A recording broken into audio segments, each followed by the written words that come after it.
In 2022, an estimated $2.7 billion was spent on fireworks in the United States alone.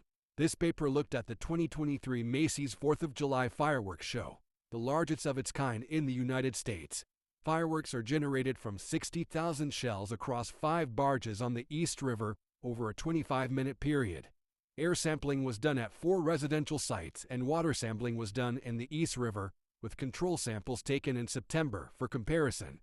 Researchers focused on how much black carbon, particulate matter, and metals could be detected in air and water samples.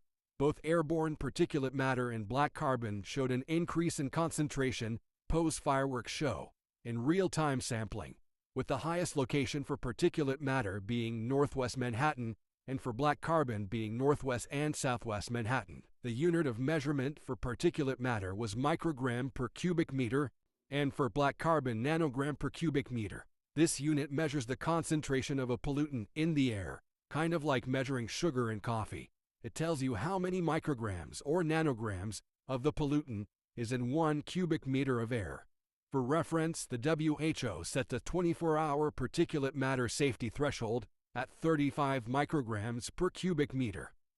The New York City particulate matter concentrations were compared to EPA monitoring site in 5 other major cities of the United States that had large July 4th fireworks shows. Seattle and New York appear to have the highest. Note the scale of the graphs.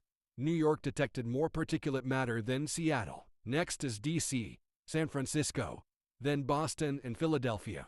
The majority of tested airborne concentrations of trace elements in New York showed an increase after the fireworks show in comparison to control sampling in September. The only exceptions were chromium and manganese, which were below detection levels at both sampling times. The highest detected elements were potassium and sulfur, and the lowest were zinc, titanium, and bismuth. All tested trace elements and water samples were detected, with the top 3 elements being calcium, potassium, and iron. The lowest detected were nickel, lead, chromium, and antimony. It's clear there was an increase in the targets: airborne black carbon, particulate matter, and heavy metals post-4th of July fireworks show. The EPA monitors in other cities reflected an increase of particulate matter after their fireworks show, just like in New York. Is there anything we can do to decrease this contamination post-show? Disney World in Orlando, Florida experienced elevated perchlorate concentrations and metal contamination due to their fireworks shows. To reduce the effects the shows had on the fragile Florida Everglades environment, they worked with the Los Alamos National Laboratory to substitute compressed air for the explosive chemicals used to propel fireworks into the atmosphere. There is also an effort to use greener chemistry when creating fireworks, and some substitute fireworks with colorful drones.